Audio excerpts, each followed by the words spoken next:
শ্বশুর সুযোগ পেলেই আমার কাছে আসার চেষ্টা করত। আমি স্বামীর কাছে অভিযোগ করলে সে বলতো আমার বাবা একটু মডার্ন টাইপের। একদিন আমার স্বামীকে কাজের জন্য শহরের বাইরে যেতে হয়। সেই রাতে সুযোগ বুঝে শ্বশুর তার ও বন্ধুকে নিয়ে সারা রাত আমার সাথে। আমার নাম বিনা।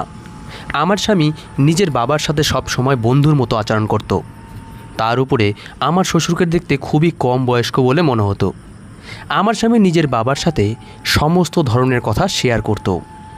আমার স্বামী আমার সমস্ত পিকচার আমার শ্বশুরকে সেন্ড করতে থাকতো। আমার শ্বশুর খুবই অদ্ভুত টাইপের মানুষ। তিনি আমার সাথেও ফ্রেন্ডলি বিহেভ করার চেষ্টা করতেন। আমি যখনই আমার স্বামীর কাছে শ্বশুরের ব্যাপারে নালিশ করতাম তখনই ও আমাকে বকে দিত আর বলতো আমার বাবা খুবই ভালো মানুষ। আর এই ভাবনাটাই আমার স্বামীর সবচেয়ে বড় ভুল ভাবনা ছিল। একদিন আমার শ্বশুরের আমার সাথে এমন কিছু করলো যার ব্যাপারে শুনলে বন্ধুরা তোমরা সকলের গায়ের রোম খাড়া হয়ে যাবে। কেননা একদিন আমার শ্বশুর তার বন্ধুদের নিয়ে আমার সাথে, আমি একটা মিডিল ক্লাস ফ্যামিলির মেয়ে, আমাদের ফ্যামিলির সবাই খুব সংস্কারী, তাই আমিও খুব সংস্কারী ছিলাম। আমি কখনো বিনা কারণে বাড়ি থেকে বের হতাম না। সব সময় আমি আমার প্যারেন্টসদের সাথেই বাড়ি থেকে বাইরে বেরোতাম। আমরা 3 বোন আর 2 ভাই ছিলাম। সমস্ত ভাই বোনদের মধ্যে আমিই বড় ছিলাম, তাই বিয়ের নম্বরও আমার প্রথমেই এলো। আমি খুব বেশি সুন্দরী হওয়ার কারণে যেখানে যেতাম সেখানে যে কেউ আমাকে দেখলেই পছন্দ করে নিত। কেননা আমি খুব সিম্পলভাবে থাকতাম, কখনোই বেশি মেকআপ করতাম না। মেকআপ ছাড়াও আমাকে দেখতে খুব সুন্দরই লাগতো। লোকজন বলতো যখন তোমার বিয়ে হবে আর তুমি পুরো মেকআপ করবে তখন তুমি এক টুকরো চাঁদের থেকে কম লাগবে না। আমি সবসময় চুড়িদার পরে থাকতাম। বাড়ির লোকেরা কখনোই আমাদের মেয়েদের খুব বেশি ফ্রিডম দেয়নি, আর না তো কখনো আমাদের ফ্যাশনেবল ড্রেস পরতে দিত। আমি সবসময় সাধারণ চুড়িদার পরেই থাকতাম। যদি কখনো কোথাও যেতাম সবসময় নিজের প্যারেন্টসদের সাথেই যেতাম। কিন্তু বাড়িতে একটা জিনিস খুব ভালো ছিল, আমার প্যারেন্টস আমার সমস্ত স্বপ্ন পুরো করেছিল। আমাদের বলার আগেই সমস্ত জিনিস আমাদের ঘরে এসে যেত। আমি আমার এই ছোটো আর সিম্পল লাইফে খুব খুশি ছিলাম। আমি কখনো কোনো ছেলের সাথে প্রেম করিনি, কেননা আমি এই টাইপের মেয়ে না। আমি সবসময় নিজের কাজ নিয়েই থাকতাম। এখন আমার বয়স 22 বছর হয়ে গেছে, আর আমার বাবা মা সিদ্ধান্ত নিলেন যে তাড়াতাড়ি করে আমার বিয়ে দিয়ে দেবেন। আমার বাবা মা আমার জন্য এমন একটা সম্বন্ধ দেখেছিলেন যারা আমাদের মতোই সিম্পল হবে আর সাথে সাথেই আমাদের ফ্যামিলি স্ট্যাটাসের সাথে মেলে। আমার বাবা মায়ের কথা ছিল ছেলের পড়াশোনা জানার সাথে সাথে দেখতেও স্মার্ট হতে হবে। কেননা আমার বাবা মা চাইতেন না যে আমার বিয়ে এমন কোনো ছেলের সাথে হোক যে দেখতে ভালো নয় আর না তো বেশি পড়াশোনা জানে। কেননা এর আগে আমার জন্য অনেক সম্বন্ধ এসেছিল, কিন্তু আমি পড়াশোনা করেছিলাম বলে বাবা মা আমার বিয়ে দেয়নি। এখন যদি আমার বিয়ে কোনো যেমন তেমন ছেলের সাথে হয় তাহলে লোকেরা কথা শোনানোর বাহানা পেয়ে যেত। তারা বলতো যে মেয়ের জন্য যখন ভালো ভালো সম্বন্ধ এসেছিল তখন মেয়ের বিয়ে দিলে না, আর এখন যেমন তেমন ছেলেরাতে নিজের মেয়েকে তুলে দিলে। আমার জন্য একটা সেরকমই ছেলের সম্বন্ধ এলো। ছেলে অনেক পড়াশোনা জানা, হাই ক্লাসিফাইড, ওদের নিজস্ব বিজনেস আর ওদের অনেকগুলো বাড়িও ছিল, আর ওদের ফ্যামিলিতে শুধুমাত্র ওর বাবা ছাড়া আর কেউ নেই। এই সম্বন্ধ এলে আমার বাবা মায়ের এই সম্বন্ধ খুব পছন্দ হয়, কেননা ছেলের ফ্যামিলিতে বেশি লোক নেই। আর এই সম্বন্ধটা এত ভালো ছিল যে না করার কোনো কারণই ছিল না। আর ছেলেও যখন আমার ফটো দেখে তখন সেও আমাকে পছন্দ করে নেয়। আমার বিয়ে পাকা হয়ে গেল, আর 4-5 মাস পরেই বিয়ে হয়ে শ্বশুরবাড়িতে এসে গেলাম। শ্বশুরবাড়িতে কোনো মহিলা নেই, আর শুনেছিলাম যে আমার স্বামী তার বাবার সাথে খুব ফ্রেন্ডলি বিহেভ করে, আর দুজনে নিজেদের মধ্যে এমনভাবে থাকে যেন তারা দুজন বেস্ট ফ্রেন্ড। দুজনে নিজেদের মধ্যে একে অপরের সমস্ত কথা শেয়ার করত। আমার শাশুড়ি অনেক বছর আগেই মারা গেছেন, যদিও আমার শ্বশুরকে দেখতে খুবই স্মার্ট, আর তাকে দেখে মনে হতো না যে আমার স্বামী তার ছেলে, যেন মনে হতো আমার স্বামীর বড় দাদা। আমার স্বামীর নাম শুভ। তাকে আমার খুব পছন্দ হয়েছিল, কেননা সে নিজের বাবার মতো খুব স্মার্ট ছিল। আমার শ্বশুর সবসময় সেজে গুজে থাকতেন। তিনি ছেলের কারণে দ্বিতীয় বিয়ে করেননি, কারণ তিনি মনে করতেন তার দ্বিতীয় স্ত্রী তার ছেলেকে নিজের মায়ের মতো ভালোবাসা দিতে পারবে না। সেই কারণেই তিনি আর বিয়ে করেননি। আমার স্বামীর ব্যবহার খুব ভালো। সে আমেরিকাতে থেকে পড়াশোনা করত। পড়াশোনা শেষ হওয়ার পরে সে এখানে কলকাতাতে নিজের বিজনেস সেট করে নেয়। যখন বিয়ে হয়ে আমি শ্বশুরবাড়িতে এলাম তখন দেখলাম আমার শ্বশুর আমার সাথে খুবই ইয়ার্কি ফাজলামি করেন। তিনি সবচেয়ে বেশি ইয়ার্কি আর ভালোবাসা নিজের ছেলেকেই করতেন। আমার শ্বশুর কাজের জন্য বেশিরভাগ সময় গোয়াতে থাকতেন। শুনেছি গোয়াতে তাদের একটি বাংলো আছে, আর শ্বশুর সেই বাংলোতেই থাকতেন। এদিকে আমার স্বামী কলকাতার বাড়িতেই থাকতো। যখন আমার শ্বশুরের মন হতো তখন এখানে এসে থাকতেন, আর যখন মন চাইতো তখন গোয়ার বাংলোতে থাকার জন্য চলে যেতেন। আমার স্বামী আমাকে নিয়ে খুবই খুশি ছিল। সে বলতো, আমি জানতাম না যে এত সিম্পল আর সংস্কৃতিবান মেয়ে আমার জীবনে আসবে। সে তো বিশ্বাসই করতে পারতো না যে আজকের যুগে এতটা সংস্কারী আর সিম্পল মেয়ে এখনও আছে। কেননা মডার্ন যুগ, আর মেয়েরাই এই যুগে নিজেকে মডার্ন বানিয়ে রাখতে চায়। কিন্তু আমার স্বামী বলতো, তুমি যত সিম্পল থাকো ততই সুন্দরী লাগে। তোমার সিম্পলিসিটি তোমার সৌন্দর্যের পরিচয়। আমার শ্বশুর আমাদের বিয়ে উপলক্ষে কলকাতাতে এসেছিলেন। বিয়ের 4 দিন পরেই শ্বশুর আমার স্বামীর হাতে হানিমুনে যাওয়ার জন্য ইউরোপের টিকিট ধরিয়ে দিল। আমার স্বামী শ্বশুরের এই সারপ্রাইজে খুব বেশি খুশি হয়। এরপরে আমরা ইউরোপে হানিমুনে চলে গেলাম। এখানে যখন আমরা এলাম তখন আমার স্বামী বলল, আমরা এখন আমাদের দেশে নেই। এখানকার সমস্ত লোকেরা যে ধরনের ড্রেস পরে, আমার স্বামী এখানে আসার সাথে সাথে আমাকে নিয়ে মডার্ন ড্রেসিং শপিং করায়। আমার এইসব ড্রেস পরতে কোনো অসুবিধা ছিল না, কেননা এখন আমার বিয়ে হয়ে গেছে, আর আমার স্বামী আমাকে এই ড্রেস পরার জন্য বলছে। ব্যাস, শুধু আমার এরকম ড্রেস পরতে কিছুটা লজ্জা করছিল, কেননা আমি এর আগে কখনো এরকম ড্রেস পরিনি। আমার স্বামীর কথা ছিল যে তার বাবা বলেছে বৌমা ইউরোপে গিয়ে যেন নিজের সালোয়ার কামিজ না পরে। ওকে বুঝিয়ে দিস যে ইউরোপে সমস্ত লোকেরাই মডার্ন টাইপের ড্রেস পরে, তাই তুই তাকে এরকম কাপড়ের শপিং করাতে নিয়ে যাস। শ্বশুরের কথাতেই আমার স্বামী আমাকে এই রকম ড্রেস কিনে দিয়েছিল। একদিন কথায় কথায় আমার স্বামী বলছিল যে তার বাবার অনেক সুন্দরী আর যুবতী মেয়ের সাথে ফ্রেন্ডশিপ আছে। আমি তো এটা জেনে হতবাক হয়ে গিয়েছিলাম যে এত বয়স হওয়া সত্ত্বেও এত মহিলার সাথে আমার শ্বশুরের ফ্রেন্ডশিপও আছে। আমি আমার শ্বশুরের ফেসবুক পেজ চেক করতে লাগলাম। তার অনেক ফলোয়ার, যার মধ্যে বেশিরভাগই মেয়ে, যদি কোনো মেয়ে 30 বছরের ওপরের না, আর সমস্ত মেয়েই যুবতী আর সুন্দরী। শ্বশুরের ফেসবুক অ্যাকাউন্টে তার এত ভালো ভালো ফটো আপডেট দেওয়া ছিল যে তাকে দেখে কেউই বলতে পারবে না এই লোকটার একটা যুবক ছেলেও আছে। আমার শ্বশুরের মেয়েদের প্রতি এত ইন্টারেস্ট দেখে আমি অবাক হয়ে গেছিলাম। এত বয়স হওয়ার পরেও তার হাবভাব 20-25 বছরের যুবক ছেলেদের মতো। কিন্তু আমি ভাবছি তিনি যদি এই রকমই হন তাহলে বিয়ে করেননি কেন? আমার স্বামী এটাই বলতো যে বাবা আমার দেখাশোনা খারাপ করতে চাইতেন না বলে তিনি বিয়ে করেননি। আর সত্যিই আমার শ্বশুর নিজের ছেলের খুব খেয়াল রাখতেন। এই কারণেই আমার স্বামী নিজের বাবাকে খুব বেশি ভালোবাসত। আমার শ্বশুর নিজের ছেলেকে দুনিয়ার সমস্ত খুশি দিয়েছিলেন। আমার স্বামী তাকে যা বলতো তিনি সেরকমই করতেন। কিন্তু হানিমুনে থাকার সময় আমি একটা জিনিস লক্ষ্য করেছি যে আমার স্বামী আমার যত ছবি তুলেছিল তার সমস্তই তার বাবাকে সেন্ড করত। আর আমার এই ব্যাপারটা খুব অদ্ভুত লাগতো। ইউরোপে আমি মডার্ন টাইপের ড্রেস পরতাম যাতে কোথাও না কোথাও দিয়ে আমার শরীরে নজর লাগতো। এই জায়গা এরকমই ছিল, এখানে সমস্ত লোকই এরকম ড্রেস পরতো আর যে যার মতো থাকতো। কিন্তু আমার স্বামীর এই ব্যাপারটা ভালো লাগেনি যে আমরা যত ছবি তুলেছি তার সমস্তই নিজের বাবাকে সেন্ড করেছিল। আর আমার স্বামী বারবার ভিডিও কল করে আমার শ্বশুরকে আমাকে দেখাতো। আর আমার শ্বশুরও বারবার আমার স্বামীকে বলেছিল যে দেখাও তো বৌমাকে, দেখতে কেমন লাগছে, বৌমা কি করছে। সে যতই ভালো হোক না কেন, সে ছিল তো আমার শ্বশুরই, আর শ্বশুর তো বাবার মতো হয়। আমি চাইতাম না যে আমার শ্বশুর আমাকে এই অবস্থায় দেখে। এই ব্যাপারটা নিয়ে আমি আমার স্বামীর সাথে ঝগড়া করে আমার মুড খারাপ হয়ে গেছিল। কিন্তু আমার স্বামী আমাকে মানিয়ে নিত। আমার স্বামী আমাকে বলতো যদি বাবা আমার কাছে ফটো আর ভিডিও চায় তাহলে আমি কিভাবে তাকে না করব। শ্বশুর বাড়ির পরিবেশ একদম ফ্রি ছিল। আমার স্বামী বলতো এখন তোমার বিয়ে হয়ে গেছে, এই সতী সাবিত্রীপনা ছাড়ো আর এই লজ্জা পাওয়ার ঢং বন্ধ করো। যখন তুমি নিজের বাবার বাড়িতে ছিলে তখন সব সময় বাড়ির মধ্যে আটকে থাকতে, কিন্তু এটা তোমার শ্বশুর বাড়ি, এখানে নিজের জীবনকে উপভোগ করো। আমাদের হানিমুন কমপ্লিট হয়ে গেছে আর আমরা বাড়িতে চলে এসেছি। যখন আমরা বাড়িতে এলাম তখন আমার শ্বশুর আমাদেরকে দেখেই আমার স্বামীর গলা জড়িয়ে ধরলেন। এরপরে তিনি আমার দিকেও গলা মেলার জন্য এগিয়ে আসছিলেন। আমি তাকে থামিয়ে দিলাম আর পিছনে সরে গেলাম।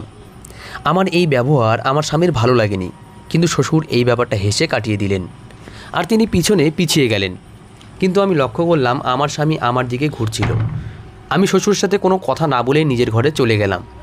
কিছু সময় পরে আমার স্বামী ঘরের মধ্যে এসেই আমাকে বলতে লাগলো, আমার তোমার এই ব্যবহারটা একদমই ভালো লাগেনি। তুমি আমার বাবার সাথে ভালো ব্যবহার করনি।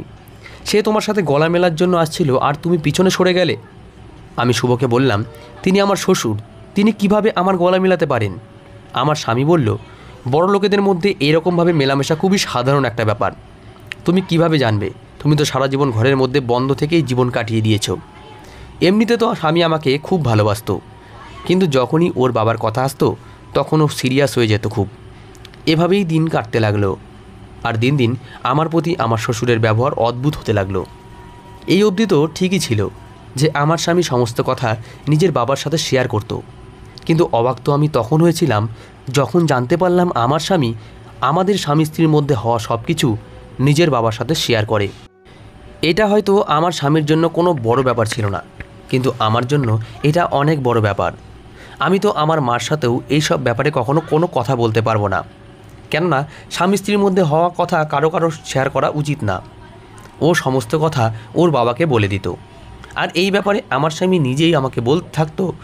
ও যখন আমাকে বলতো, আমি তোমার এই কথা বাবাকে বলেছি আর বাবা তোমার কথা শুনে এই রকম রিয়াকশান দিয়েছে, আমি এই সব কথায় খুবই রেগে যেতাম। আমার এই ব্যাপারটা একদমই ঠিক বলে মনে হতো না। এখন তো ধীরে ধীরে শ্বশুরের ব্যবহার আমার আরও বেশি অদ্ভুত মনে হতে লাগলো, কেননা আমি শুনেছিলাম যে আমার শ্বশুর বেশিরভাগ সময় গোয়ার বাংলাতেই থাকতেন, কিন্তু যেদিন থেকে আমার বিয়ে হয়েছে সেদিন থেকেই তিনি এই বাড়িতেই থাকতে শুরু করেছেন। তিনি তো এখান থেকে যাওয়ার নাম অবধি করছেন না, আর সব সময় আমার কাছে আসার চেষ্টা করতে থাকতেন। ইয়ার্কি ফাজলামি করতে করতে আমার সাথে খুব খারাপ খারাপ কথা বলতেন, যেটা শোনার সাথে সাথে আমি লজ্জায় পড়ে যেতাম। আমি যখন আমার স্বামীকে নিজের শ্বশুরের ব্যবহারের ব্যাপারে বলতাম, তখন ও বলতো আমার বাবা মডার্ন, আর বড় লোকদের সাথে মিশে মিশে তার অভ্যাস এই রকম হয়ে গেছে। এটা তো তোমার কপাল ভালো যে আমার বাবা অন্যান্য শ্বশুরের মতো তোমার উপরে কোনো বিধিনিষেধ লাগিয়ে রাখেনি। তুমি এত ভালো শ্বশুর পেয়েছো, তো তাই তো তোমার এইসব সহ্য হচ্ছে না। এসব কারণে আমার মনে হতো আমার স্বামী কখনোই আমার কথা বিশ্বাস করতো না, আর সবসময় নিজের বাবার সামনে আমাকে ভুল প্রমাণ করতে থাকতো। আমার সঙ্গে বারবার একটাই কথা বলতো, হাই স্ট্যাটাসের লোকেরা এইরকমই হয়। আমি তো মিডিল ক্লাস ফ্যামিলির মেয়ে ছিলাম, আমরা কখনোই এতটাও কাছাকাছি হতাম না। আমাদেরও বড় লোকদের সাথে মেলামেশা থাকতো, কেননা আমাদের বেশিরভাগ আত্মীয় স্বজনই ধনী। মাঝে মাঝে আমার মনে হতো আমার স্বামীর আমার সম্মানের কোনো পরোয়াই নেই। ও নিজেই নিজের বাবার সামনে আমাকে পেশ করার চেষ্টা করতো, কেননা আমি শ্বশুরের খারাপ ব্যবহারের কারণে তার সাথে কথা বলা বন্ধ করে দিয়েছি। আমার স্বামী বলতো আমার বাবার এই বাড়িতে থাকা অবস্থায় কখনোই যেন এরকম মনে না হয় যে তুমি তার সাথে কথা বলছো না। যদি এরকম হয় তাহলে আমার থেকে খারাপ কেউ হবে না। আমি এখানে বিয়ে হয়ে আসার পরে খুব বড় সমস্যায় ফেঁসে গেছি। একদিকে শ্বশুরের ব্যবহার আমার পছন্দ হতো না, আর অন্যদিকে আমার স্বামী আমার কোনো কথাই বুঝতো না। প্রথম আমার স্বামীর ব্যবহার আমার সাথে ভালোই ছিল, কিন্তু যখনই ওর বাবার কথা আসতো তখন ও আমাকে খুব অপমান করতো। একদিন তো আমরা একটা বিয়েতে গিয়েছিলাম, আর ওখানে তো আমার শ্বশুর সমস্ত সীমা পার করে দিয়েছিল। আমার শ্বশুর নিজের বন্ধুদের সঙ্গে আমার পরিচয় করালো। আমার শ্বশুরের বন্ধুরাও তার মতোই পুরো যুবক টাইপের দেখতে। আমার শ্বশুর বারবার নিজের বন্ধুদেরকে আমাকে দেখাচ্ছিল। আমার এই সব একদমই পছন্দ হচ্ছিল না। তাই আমি আমার স্বামীকে বললাম যে দেখো, তোমার বাবা তার বন্ধুদেরকে বারবার আমাকে দেখাচ্ছেন আর কিছু বলছেন, তার লজ্জা হচ্ছে না নিজের বৌমাকে নিজের বন্ধুদের দেখাতে? আমার স্বামী বলল, শুরু হয়ে গেল। সে বলল, বিনা প্লিজ, তুমি পুরনো যুগের চিন্তাধারা থেকে বের হও। আমরা প্রথমবার বিয়েতে এসেছি, কেউ তোমাকে চেনে না, তাই তো বাবা সবাইকে তোমাকে চিনিয়ে দিচ্ছেন। আমি আমার স্বামীকে যাই বলতাম না কেন ওর কানে আমার কথা ঢুকতোই না। আমার এখন ভিতর ভিতরে ভয় করতে শুরু করেছে, কেননা আমি বুঝতে পারছি যে আমার স্বামী নিজের বাবাকে যতটা ভালো মনে করে তিনি সেরকম একদমই না। কখন কার উদ্দেশ্য বদলে যায় আমরা বুঝতেও পারি না। একদিন আমার স্বামী বলল কাজের কারণে তাকে একদিনের জন্য শহরের বাইরে যেতে হবে। আমি আমার স্বামীকে বললাম, আমাকেও তোমার সাথে নিয়ে চলো, আমি বাড়িতে একা থেকে কি করব। আমার স্বামী বলল, আমি লোকেদের সাথে মিটিং করতে ব্যস্ত থাকব, তাই তোমাকে টাইম দিতে পারবো না। আমি বললাম, তাহলে তুমি আমাকে আমার বাবার বাড়িতে রেখে এসো, অনেক দিন হয়ে গেছে বাবার বাড়িতে যাইনি, যখন তুমি ফিরে আসবে তখন আমাকে নিয়ে এসো। কিন্তু আমার স্বামী আমার এই কথাতে রাজি হলো না, আর বলল, এখন তোমার বাবার বাড়ি শ্বশুরবাড়ি এটাই, শুধু একটা দিনের তো ব্যাপার, আর বাড়িতে বাবা থাকবে তোমার খেয়াল রাখার জন্য। আমি মনে মনে ভাবলাম, আমার সবচেয়ে বেশি ভয় তো তোমার বাবাকে নিয়েই।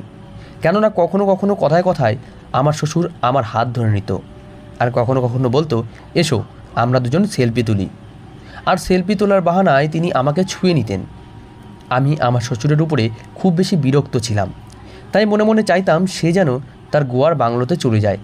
কিন্তু যখন থেকে আমার বিয়ে হয়েছে তখন থেকেই তিনি গোয়ার বাংলোতে যাওয়া ছেড়ে দিয়েছেন। আমার স্বামী মনে করতো যে আমার শ্বশুর আমার খেয়াল রাখবে, কিন্তু আমি শ্বশুরকে নিয়েই বেশি ভয় পেতাম। আমার মনে হতো যেন আমি তার বউমা নই, তার কোনো গার্লফ্রেন্ড যাকে সে ইউজ করছে। কিন্তু আমি পরিষ্কার শব্দে আমার স্বামীকে বলতেও পারছিলাম না, কেননা আমি জানতাম এতে আমার স্বামী আমার প্রতি বিরক্ত হয়ে যাবে। নিজের বাবার বিরুদ্ধে তো ও একটা শব্দ শুনতেও পারতো না।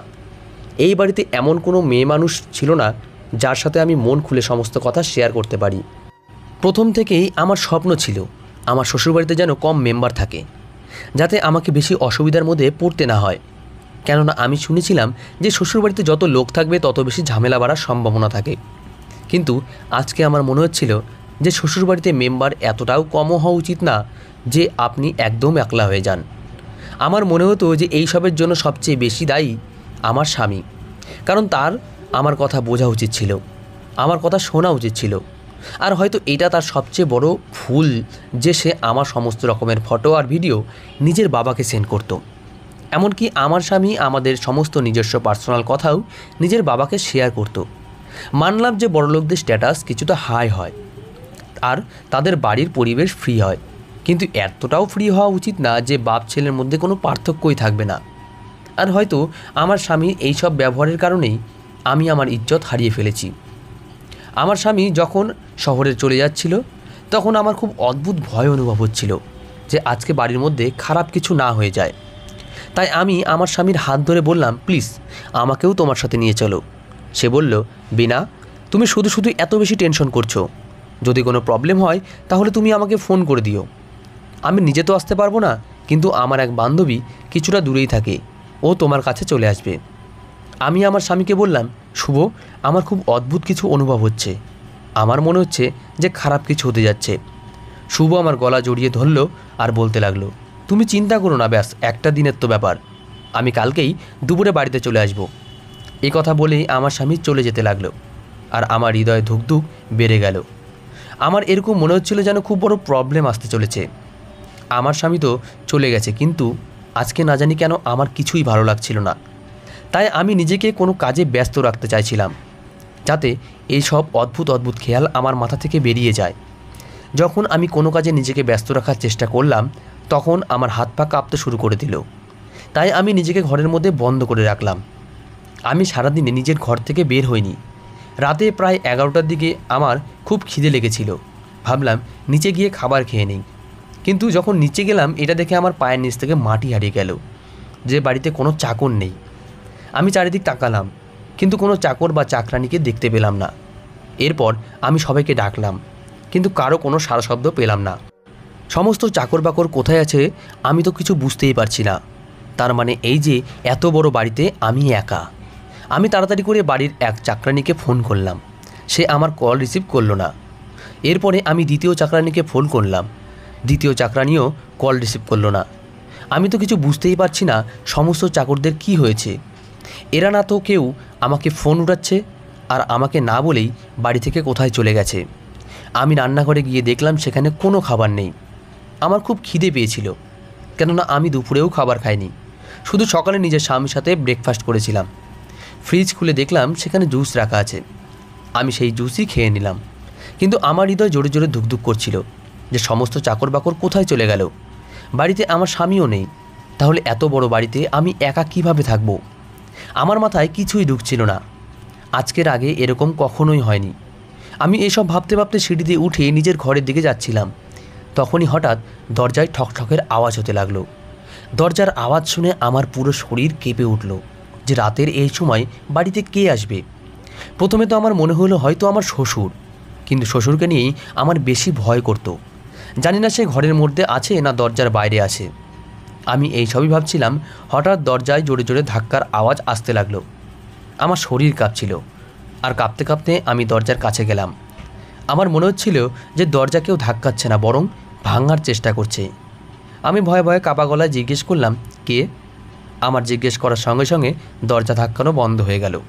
আমি আবার একবার কাপা গলায় জিজ্ঞেস করলাম, দরজার বাইরে কে? এইবারেও কেউ জবাব দিল না।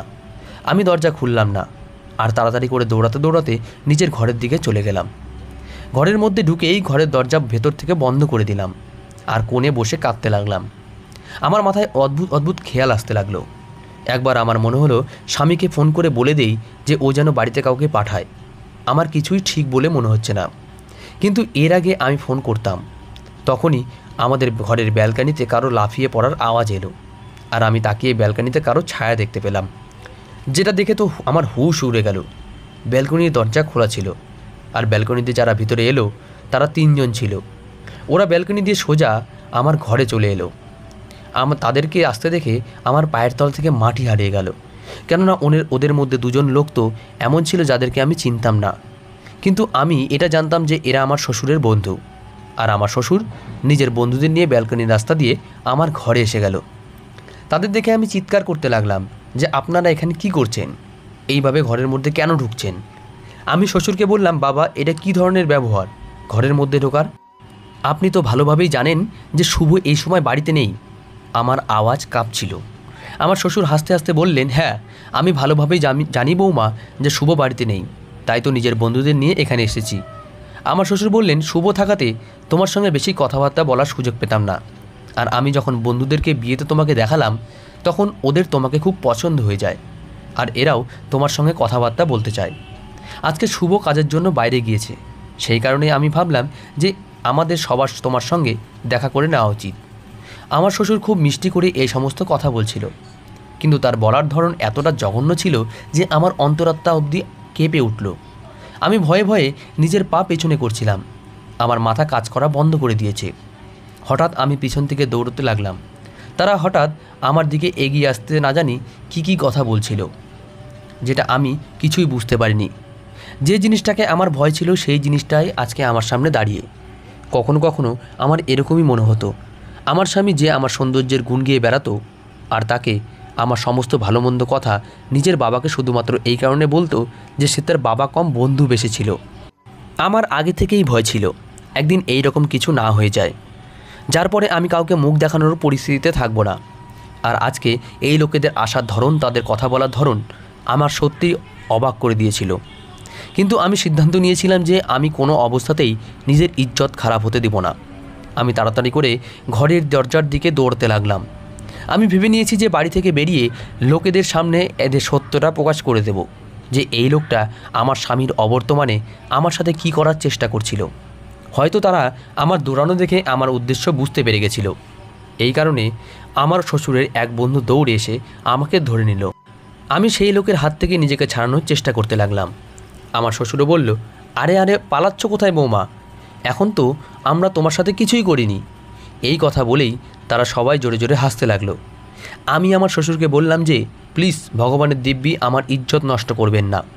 আমি আপনার ছেলের বউ, আপনার বৌমা, আপনার মেয়ের সমান, আর আপনি নিজের মেয়ের ইজ্জত সাথে কিভাবে খেলতে পারেন? প্লিজ আমাকে ছেড়ে দিন। কিন্তু হঠাৎই তাদের মধ্যে একজন আমার হাত ধরে আমাকে জোরে ধাক্কা দিয়ে বিছানার উপর ফেলে দিল। এরপরে একসাথে ওই 3 জন আমার উপরে হামলে পড়ল। যেটা হয়তো আমার সাথে হওয়া উচিত ছিল না সেটাই হলো। আমার শ্বশুর তার 2 বন্ধুর সাথে মিলে আমার জীবনকে বরবাদ করে দিল। কেননা তারা 3 জনে আমার সাথে আমি বরবাদ হয়ে গেছি, আমার ইজ্জত লুটে নেওয়া হয়েছে। আমি সবসময় নিজেকে সামলিয়ে রাখতাম, কিন্তু আজকে আমার ইজ্জত বরবাদ হয়ে গেল। আর আমার সাথে এইসব এই কারণেই হলো কেননা আমার স্বামী আমার কথা বিশ্বাস করেনি। আমি অনেকবার তাকে বলার চেষ্টা করেছিলাম যে তোমার বাবার ব্যবহার আমার দিকে একদমই ভালো না, কিন্তু আমার স্বামী আমার কথা বুঝতোই না। আমার চোখের জল বন্ধ হচ্ছিল না। শ্বশুর বাবার সমান হয়, বৌমারা শ্বশুরের সেবা যত্ন করে, কিন্তু আমার শ্বশুর আমার ইজ্জত তার বন্ধুদের সাথে মিলে ধ্বংস করে দিয়েছে। আমি বুঝতে পারছিলাম না যে আমি কোথায় গিয়ে নিজের মুখ লুকাবো। সারা রাত এইভাবেই একের পর এক তারা আমার শরীর ছিন্ন ভিন্ন করতে থাকলো। আমার ইজ্জত আমার জন্য সব কিছু ছিল, আর আজকে আমি সেই ইজ্জতেই নিজের শ্বশুর আর তার বন্ধুদের কারণে নষ্ট করে ফেলেছি। আমার শ্বশুরের প্রথম দিন থেকেই আমার উপরে খারাপ নজর ছিল। সে আমার কাছে আসার চেষ্টা করত, কিন্তু সে আমার ফায়দা ওঠানোর সুযোগ পাচ্ছিল না।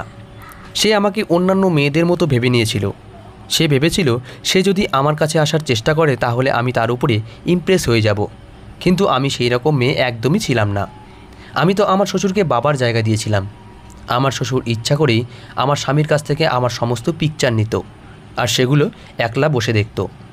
আর সেই দিন বিয়েতে সে তার বন্ধুদের আমাকে এই কারণে দেখাচ্ছিল যে তার বৌমা কত সুন্দরী, যাতে সে তার বন্ধুরা মিলে আমার ফায়দা উঠাতে পারে। আমার স্বামীর মাথায় এত কাজা ছিল যে আমি এতবার বোঝানোর পরেও সে উল্টা আমাকেই বকত।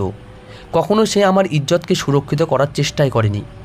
মডার্ন সমাজ বলে বলে ও আজকে আমার ইজ্জত নিজের বাবার হাতে লুটিয়ে দিয়েছে। আমি বিছানার এক সাইডে নিষ্প্রাণ হয়ে পড়েছিলাম। আমার শরীরে কাপড় ছিল না। যখন এই লোকেরা বুঝতে পেরেছিল যে আমার অবস্থা খুব বেশি খারাপ হয়ে গেছে আর দিনের আলো ফুটতে উঠেছে, তখনই তারা এখান থেকে পালিয়ে যায়। আমার শ্বশুরও পালিয়ে গিয়েছিল আর আমার অবস্থা খুবই খারাপ হয়ে গিয়েছিল। আমি এখনও বিছানাতেই পড়েছিলাম আর বিছানা থেকে ওঠার মতো শক্তি আমার ছিল না। শুয়ে শুয়ে সকাল 11টা বেজে গেল। এখন অবধি আমি নিজের অবস্থা ঠিক করিনি। 11:30টার সময় আমার স্বামী বাড়িতে এসে যখন আমাকে এই অবস্থায় দেখলো, তখন আমাকে এভাবে বিছানায় পড়ে থাকতে দেখে সে ঘাবড়ে গেল আর তাড়াতাড়ি আমাকে চাদর দিয়ে ঢেকে ডেকে ওঠালো আর বলল, তোমার এই অবস্থা কে করেছে? অনেকক্ষণ অবধি তো আমার কোনো হুঁশই ছিল না, কিন্তু আমার স্বামী আমাকে উঠিয়ে বসিয়ে জল খাওয়ালো। কিছুক্ষণ পরে আমার অবস্থা কিছুটা ভালো হলে আমি আমার স্বামীর সামনে হাউমাউ করে কাঁদতে কাঁদতে তাকে সব কিছু বলে দিলাম। আমার সমস্ত কথা শুনে ও হতভম্ব হয়ে গেল। ও নিজের কানকে বিশ্বাস করতে পারছিল না। আমার স্বামী বলল, বাড়ির সমস্ত চাকররা কোথায় মরে গেছিল? আমি আমার স্বামীকে বললাম, তোমার বাবা হয়তো সমস্ত চাকরদের বাড়িতে পাঠিয়ে দিয়েছে, বাড়িতে কেউই ছিল না। আমার কথা শুনে আমার স্বামী খুব রেগে গেল। আমি আমার স্বামীকে বললাম, এই সবই তোমার অবজ্ঞার ফল। আমি তো তোমাকে কতবার বলেছিলাম যে তোমার বাবার ব্যবহার আমার ঠিক মনে হয় না, কিন্তু তুমি আমার কোনো কথাই কখনোই বিশ্বাস করনি। আমার স্বামী বলল, আমি ভাবতেও পারিনি বিনা যে বাবা কোনো দিন তোমার সাথে এরকম করতেও পারে। আমি বাবাকে খুব ভালো মনে করতাম, কিন্তু আজকে তোমার অবস্থা আমাকে পরিষ্কার বলে দিচ্ছে যে তুমি সত্য কথা বলছো। আমার স্বামী বলল, আজকে আমার একটা কঠিন সিদ্ধান্ত নিতেই হবে। আজকে আমি তোমার হয়ে ন্যায় আদায় করেই ছাড়ব। আমার স্বামী তাড়াতাড়ি নিজের মোবাইল উঠিয়ে ফোন করে পুলিশকে সব কিছু বলে দিল। কিছুক্ষণ পরেই আমাদের বাড়িতে পুলিশ এসে গেল। পুলিশ আমার বয়ান নিল। আমি পুলিশকে আমার শ্বশুরের ব্যাপারে সব কিছু বলে দিলাম। আমার শ্বশুর এখনও অবধি বাড়িতে ফেরেনি। জানি না সে কোথায় আছে, কিন্তু পুলিশ আমার শ্বশুর আর তার বন্ধুদের খুঁজে বের করে নিয়েছে আর তাদের বিরুদ্ধে প্রমাণ জোগাড় করতে শুরু করেছে। আমার শ্বশুর খুব লজ্জিত হয়ে আমার স্বামীর কাছে ক্ষমা চেয়েছিল আর সে বলেছিল, আমি প্রথম থেকেই যুবতী মেয়েদের দিবানি ছিলাম। আমি শুধু তাদের শরীরের সাথে খেলতে চাইতাম। আমার মন বিয়ে না করেই ভরছিল। এই কারণে আমার বিয়ে করার দরকার পড়েনি। আমার স্বামী নিজের বাবার মুখ থেকে এই সব কথা শুনে খুবই লজ্জিত হয়েছিল। সে প্রথমে তো তার বাবার দিকে ঘৃণার চোখে তাকালো আর বলল, আমি তোমার কাছ থেকে এরকমটা কখনোই আশা করিনি। আমি তো তোমাকে নিজের বন্ধুর মতো ভেবেছিলাম, আর তুমি আমার এই ব্যাপারটার ফায়দা উঠিয়েছ। নিজের ছেলের বউয়ের সাথে বন্ধুদের সাথে মিলে এই সব কিছু করতে তোমার লজ্জা হয়নি? আমার শ্বশুর মাথা নিচু করে দাঁড়িয়েছিল, কেননা সে আশা করেনি যে আমি আমার স্বামীকে সব কিছু বলে দেব। সে আমাকেও অন্যান্য মেয়েদের মতোই ভেবেছিল। আমার স্বামী তার বাবার সাথে সমস্ত রিলেশন শেষ করে দিল। আমার মেডিকেল রিপোর্ট হয়েছিল, যাতে পরিষ্কার প্রমাণ হয়েছিল যে আমার শ্বশুর আর তার বন্ধুরা আমার সাথে কি করেছিল। আমার স্বামী ও আমার কাছে ক্ষমা চেয়েছিল আর সে নিজের বাবার জন্য খুব লজ্জিত ছিল। অনেক দিন অবধি আমার চিকিৎসা চলছিল, কেননা আমার অবস্থা খুব বেশি খারাপ করে দিয়েছিল। আমার স্বামী আমার কাছে প্রতিজ্ঞা করেছিল যে আজকের পরে সে আমার ইজ্জতের রক্ষা করবে আর কখনোই এরকমভাবে নিজের স্ত্রীকে অন্যের সামনে প্রকাশ করবে না। আমার স্বামী এখানে থাকলে সবসময় তার নিজের বাবার অপরাধের জন্য অনুশোচনা হবে। এই কারণে ও আমাকে নিজেদের মুম্বাইয়ের একটা বাংলোতে নিয়ে আসে। এখন আমরা স্বামী স্ত্রী দুজনে এখানেই থাকি। এই ঘটনা হওয়া অনেক বছর হয়ে গেছে। এখন আমার স্বামীর ব্যবহার আমার সাথে খুব ভালো। আমার স্বামী আমার খুব খেয়াল রাখে। আমার শ্বশুর এখনও নিজের অপরাধের শাস্তি ভোগ করছে। আমি এখন নিজের স্বামীর সাথে খুব খুশি, কিন্তু আপনাদের কাছে রিকোয়েস্ট করতে চাই যে একজন মহিলার ইজ্জতই তার সব কিছু। এই কারণে মেয়েদের সম্মান করতে শিখুন। একজন মহিলা নিজের স্বামীর কাছ থেকে শুধুমাত্র এইটাই চায় যে তার স্বামী তার সম্মান রক্ষা করবে, কিন্তু স্বামী যদি তাকে বোঝার চেষ্টা না করে তাহলে প্রতিটা মহিলার সাথেই এরকমই হবে, যেমনটা আমার সাথে হয়েছিল। কেননা এরকম ক্ষুধার্ত জানোয়ার এই দুনিয়াতে অনেক আছে, যারা মহিলাদেরকে খারাপ নজরে দেখে আর তাদের স্বামীর কেয়ারলেসের ফায়দা উঠিয়ে তার ইজ্জত নষ্ট করে দেয়। এই কারণে আপনারা নিজেদের খেয়াল রাখবেন। ধন্যবাদ।